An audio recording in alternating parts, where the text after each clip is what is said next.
You're watching KCRG TV9. Now, from your 24-hour news source, this is KCRG TV9 News at 6. More than 55 vendors traveled to Marion to showcase their works for thousands at the Growing Arts Festival. A man is saved after being trapped in a cave since Friday night. After more than 20 hours, an Illinois man is rescued from the Makokata Caves. Responders took the 20-year-old immediately to a nearby hospital. We're told that Logan Eliason and his friend Emma Thompson were both stuck in the caves at about 7 p.m. last night. Responders rescued the woman just before midnight on Friday, but it was much more of a challenge to rescue Eliason. Dozens of task force members, firefighters, DNR officials from across the area all were involved. Their major concern, oxygen levels. Responders had to keep pushing fresh air into the cave. Dehydration and hypothermia were also concerns. They say it's hard to determine just how far down he was, but once they reached him, responders knew it would be a slow process. He was wedged pretty good in between a couple of good rocks in a real tight space. So I was chiseling around his chest area, then around his back, and then sometimes I could get around to where I could get lower down on his backside because he was really wedged in. Responders say he was fairly at ease, just extremely tired. They do expect a full recovery. Coming up tonight at 10, hear from one of the responders also about this effort. A serious crash involving at least 3 cars and a motorcycle leaves part of U.S. Highway 30 blocked. Emergency crews from Lynn County and nearby towns have been on scene for hours this afternoon at the crash site on Highway 30, about a mile east of the 13151 exit between Cedar Rapids and Mount Vernon. Multiple ambulance units and other responders have been on site since about 4 p.m. Eastbound traffic had been rerouted. Westbound drivers, though, could proceed on 30. We have no further information at this time on injuries from the Lynn County Sheriff's Office. 4 people are missing after a boat crashed on the Mississippi River near Burlington. Investigators say their operation is now mostly a recovery effort. The Iowa Department of Natural Resources says 2 boats crashed at about 1:45 this morning. The crash also injured 8 others near Burlington. A helicopter did fly 1 person to the University of Iowa hospitals and clinics, while the other 7 were taken to Burlington Hospital. Investigators have not released the names of those involved or how the boats crashed. Amid the scorching temperatures on this Saturday, some chances of rain could be dotting the skies tonight. We'll now bring in meteorologist Charlene Malin with that first forecast. And Chris, it is a very slight chance, and most of that happens tomorrow afternoon. Should have a fairly quiet night, minus a couple of sprinkles. Right now, all of that thunder activity well off to the west. In fact, portions of the plains getting hit pretty hard this evening with some severe weather. Right now, Waterloo City Cam just shows plenty of cloud cover. 84 degrees right now, 82 in Dubuque, partly cloudy conditions, or at 82 in Cedar Rapids, some thin clouds not quite being picked up. 84 in Iowa City right now. Winds are a little breezy, anywhere from about 10 to 15 miles an hour for most of us, gusting up to 20. We're seeing the planner tonight dropping us back to 70 degrees by midnight, 65 by 6 a.m. Maybe a sprinkle in there, but another chance for some showers and thunderstorms later in the day. And of course, we'll detail that forecast coming up in just a few minutes. Chris? Seeing a little warmer, though, on the overnights Yep. now. Thanks, Charlene. The state volleyball tournament will stay in Cedar Rapids as the Iowa Girls High School Athletic Union Board chose to keep it in the city. The board voted unanimously today to hold the girls volleyball tournament at the U.S. Cellular Center from 2013 to at least 2016. City leaders say this year's fall tournament will have to be at the ice arena as the Cell Center will not be ready for use from renovations. Overall, 40 volleyball teams from across the state do qualify for the tournament each year. Amid a recent wave of violence throughout parts of Cedar Rapids, one group is trying to put a stop to it. The number of shootings and stabbings is unusually high this year. One shooting killed Raphael Blackwell last month outside of Woody's Show Club in Cedar Rapids. Dozens of people today remember Blackwell in an attempt to try to stop this recent trend of violence. We're not going to take it no more. We're going to come together as a community, regardless whether it's black, white, Mexican, it doesn't matter. We're coming together as a community to stop the violence. Friends of that victim say they want to get the message out that there are people out there who want to help instead of just turning to violence. On Friday, a jury ruled in favor of the University of Iowa Research Foundation over a $25 million lawsuit. Dr. Donald McFarland had claimed the Research Foundation mishandled patents on his research, costing him millions in potential sales. McFarland's research is focused on finding a cure for arthritis. University officials say they're pleased with the outcome and that the allegations had no merit. A former Waterloo teacher pled guilty on Friday to sexual exploitation by a school employee. 61-year-old Michael Lyon taught social studies at Waterloo West High School. Police received a tip about Lyon kissing an 18-year-old at the school in November. Under a plea agreement, Lyon will spend 30 days in jail and face up to 5 years probation. Doctors say that the state is facing a health epidemic and it could affect some toddlers. A virus called hand, foot, and mouth disease is filling hospitals and clinics in central Iowa. If you have small children in your home, you may already be aware of this. Doctors say the warmer weather has brought in a new batch of viruses. We're seeing a lot of kids with really sore hands and sores on their feet and sores on their mouths, so a lot of times they can't drink or eat.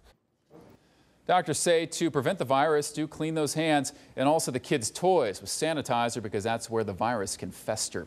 No one likes to shell out more for medical costs, but this could take some of the sting off. A new national study found that Iowa has some of the lowest health care costs in the country. The Kaiser News chart says out of 39 hospitals in Iowa, all are under the national average of cost per patient. That cost in Iowa is about $16,500 per visit. The CEO of St. Luke's Hospital, Ted Townsend, says this reaffirms the state's long tradition of high-quality health care. Now, with summer approaching, people in Vinton met downtown for the next step in trying to clear the damage and also all that debris from last year's windstorm by looking towards the future. They gathered at the public library to help plant trees to make up for some of the ones lost in that major windstorm last July. With the help of AmeriCorps volunteers and the Trees Forever program, the group planted 42 trees in several parks around town. Leaders say the new trees will help Vinton get back to the way it was before the storm hit. It's a healing process from the storm per se, and to see a tree grow up, it just reminds us that it's another new beginning. The mayor did say about 80% of the town's trees were damaged or destroyed by last July's storm.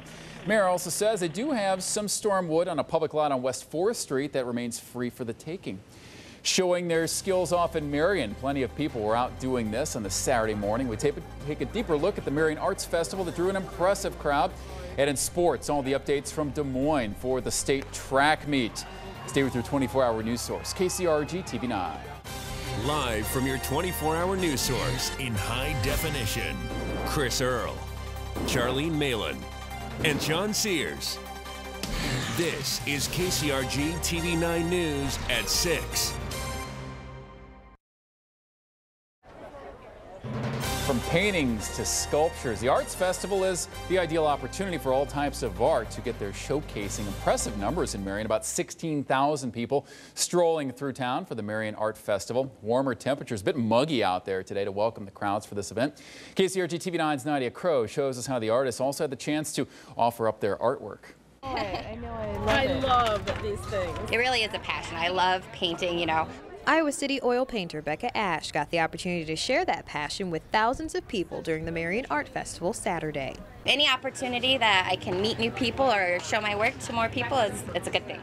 55 vendors, including some college students, showcased their work. From still photography, glass work, and everything in between, the festival had something for every taste. We have a healthy representation of Iowans among our artists, but they have also come to us from coast to coast. Festival director Deb Bailey says perhaps the one-on-one interaction between artists and art lovers makes this event so popular each year. The sunny skies didn't hurt attendance either. It's interesting to have an experience where you know who it is that made what it is that you're looking at, and also if you make a purchase, you know who you're giving your money to. And how much you spend must be considered as people get ready to shell out what could be thousands of dollars for one treasured piece. By cash or credit card, artists were happy to wrap up those purchased pieces. Ash says because of the economy, many artists are more price conscious. That's why I really make a wide range of price points too. I have original work for $10, $15, all the way up, you know, to thousands of dollars. But for some, getting the perfect piece for that empty space on your wall or in a room is priceless. In Marion, Nadia Crow, KCRG TV 9 News. Many artists also say this festival opens up their spring and summer traveling season for art shows across the nation. Southwest Airlines will start offering flights out of the Des Moines International Airport. That's in September. With its reputation for lower fares and fees, Southwest says it has the potential to change the market for flying out of Des Moines. On average, we're going to lower the cost of air travel for Iowans flying out of the Des Moines Airport. But in addition to that, other airlines are going to have to be more competitive as a result of our competitive pressure, and they're going to offer lower fares also. To start out, round-trip flights to Chicago will be at $170, but Southwest says they're also not banking on low fares to carry their success in Des Moines. They say they have more to offer than that. We'll take a deeper look on that on the TV9 News at 10. After a scorcher today, we can expect more hot weather into the week. Meteorologist Charlene Malin will have all the details and the full forecast when we come back. Stay here with KCRG TV9.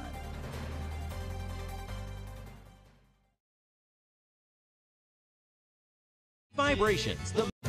Now the First Alert forecast with meteorologist Charlene Malin.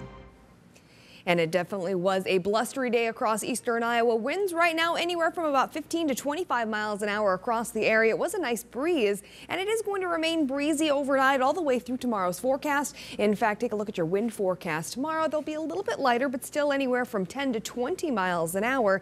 It did provide us a little bit of relief from that heat. In fact, temperatures still in the 80s right now. Charles City 88 degrees, 82 in Cedar Rapids, as well as Washington. You're at 84 degrees right now in Prairie du Chien. Those clouds are rolling in, but that heat fed into some active weather just off to the west. In fact, this is what's going on right now. Severe thunderstorm watches extending all the way from southwestern Iowa down through the Central Plains as far south as portions of Oklahoma. Plenty of thunderstorms lighting up, severe thunderstorms as well as tornado warnings out there. It's all along a very powerful cold front that's continuing to sweep across the area. And that's really what we're expecting over the next couple of hours, to see plenty of activity right along that cold front.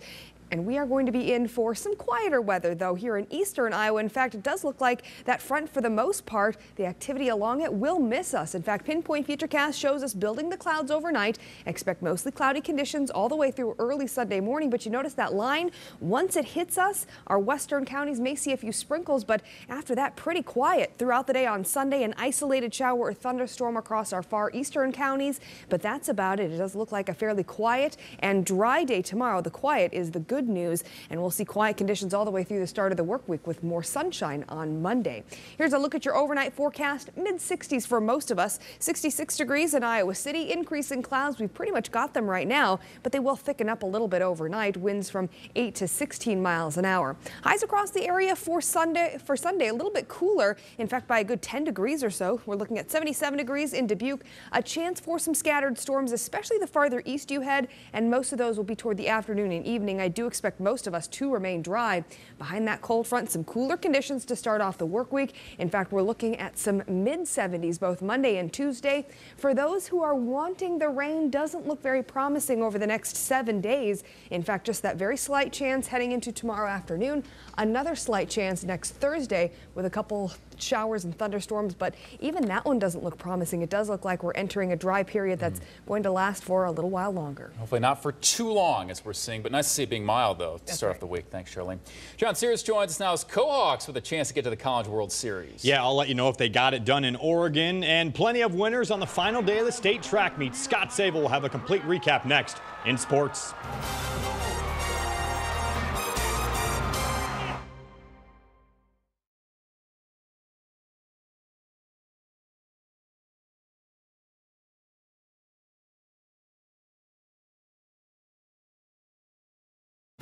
Now, KCRG TV9 Sports with John Sears.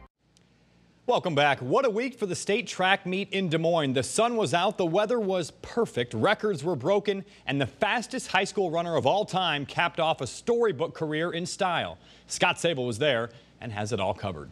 Let's start off with the girls' sprint medley relay. Class 1A Clayton Ridge led by a 55-second anchor leg from Jasmine Stabler. Took gold with a new state record time of 1:49.17. Belle Plaine was a close second. I was against tennis in the open floor, so I knew she was close. Is it a thing where you don't want to let your teammates down too? Definitely.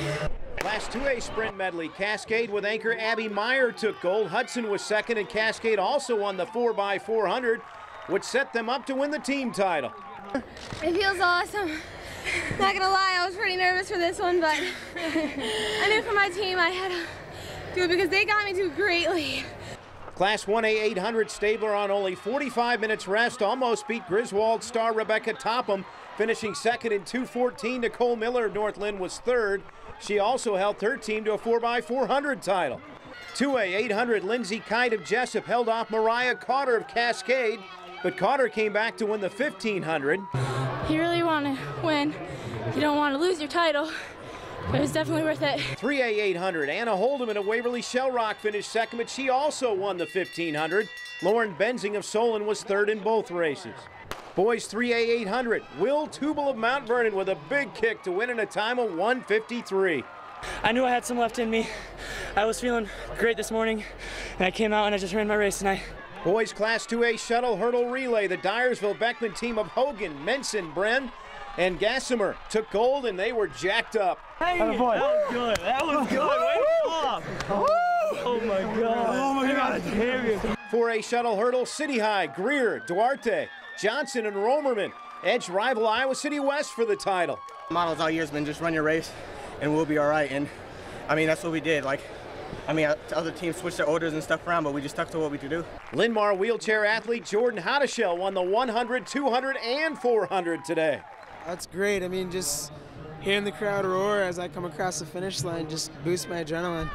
James Harrington of Cedar Falls went out in style, winning the 4A 100 meters, the 200 meters in 21.5, and he also anchored his team to gold in the 4x100 relay. Yeah, it's been great. A lot of great memories, and I'm going to take them with me and remember them for the rest of my life. Girls 3A 100 meter hurdles, Leslie Taylor of Mount Pleasant blew away the field, winning in a time of 15.12. And what a weekend it was for future Iowa State Cyclone Charles Rogers. He added the 110 highs to his 400 hurdle title, and that helped wrap up the 4A team title for the Trojans. It's real exciting, real fun. Last time running 110s and got to pull off a championship, and I don't know, it's real exciting right now. I'm smiling hard, and I can't wait to go talk to my Coach Davis. In the 1A 1600 meter run, Lisbon great Connor Smock, who won his fourth straight 3,000, added a 1600 meter title today with a time of 4:26. It is probably the coolest experience of my life to be here and just thousands and thousands of people yelling. In the 3A 1600, Lucas Mees of Marion, who has finished second several times at state, wasn't about to today, winning the 1600 in 4:24. But they were still coming fast, so I knew I had to just go, and I did it.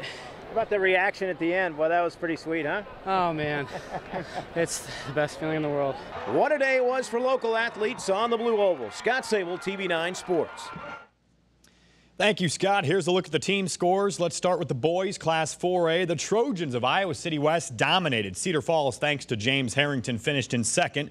Class 3A, Decorah is the champ with 65 points. Marion finished in fourth. 2A, West Marshall is your winner. The Mustangs of Mount Vernon tied for second alongside Fort Dodge St. Edmund. Class 1A, Manson Northwest Webster takes the title. Earlham second. Connor Smock and Lisbon finish in third. On the girls' side, Waukee is the champ in Class 4A. City High finished in sixth. 3A, the Wallert girls won it on the final race, winning the 4x400, then winning the team title over Assumption. Solon came in third. Cascade scored the most points ever by a 2A school to win the title. Hudson finished in third. And in Class 1A, Griswold is your winner. North Lynn finished in third. Congratulations to all the competitors this week. Back to the track. I should say the horse track. Second leg of the Triple Crown, also known as the Preakness. I'll Have Another trying to follow up his Kentucky Derby win. And what a finish. I'll Have Another chases down Bodemeister again in the final stretch to win it. He'll have a chance for that Triple Crown at the Belmont Stakes on June 9th. The co-baseball program has never made the Division III College World Series. 2 more wins today at the regional in Oregon, and that would all change. Co loses in 11 innings, 6-5 to Trinity, 10th-ranked Trinity out of Texas. So the Cohawk season comes to an end. They finished 29-17 overall. The Iowa men's golf team is headed to the NCAA tournament. The Hawkeyes shot 1 over in today's final round to vault into 5th place in the Athens region and qualify by 1 shot. Freshman Ian Vandersea tied for 8th overall after shooting a 5-under 66.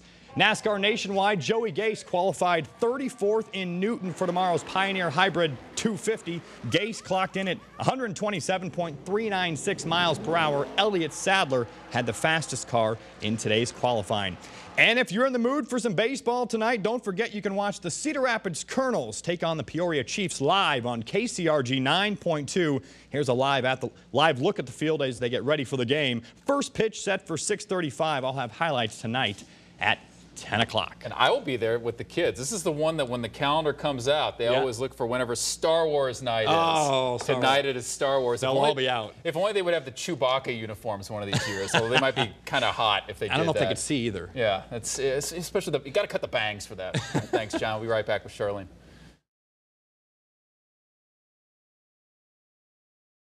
Worked for my parents. Next, Big Bang. Monday at 6:30. And we are watching all of those storms just to the west of us. They're not really going to make it here in eastern Iowa. We are going to get the clouds from it. Might see a sprinkle overnight, but that's about it. Your planner drops us down to 65 degrees early in the morning. Upper 70s expected tomorrow. Slight chance of a storm in the afternoon. Hopefully those red and tangerine cells in the weather map stay away from us for a few more days. Thank you, Charlene. Thank you, John. Thank you so much for joining us for the KCRG TV9 News at 6, as well as joining us online. Be sure to come on back for the TV9 News at 10. Have a great night.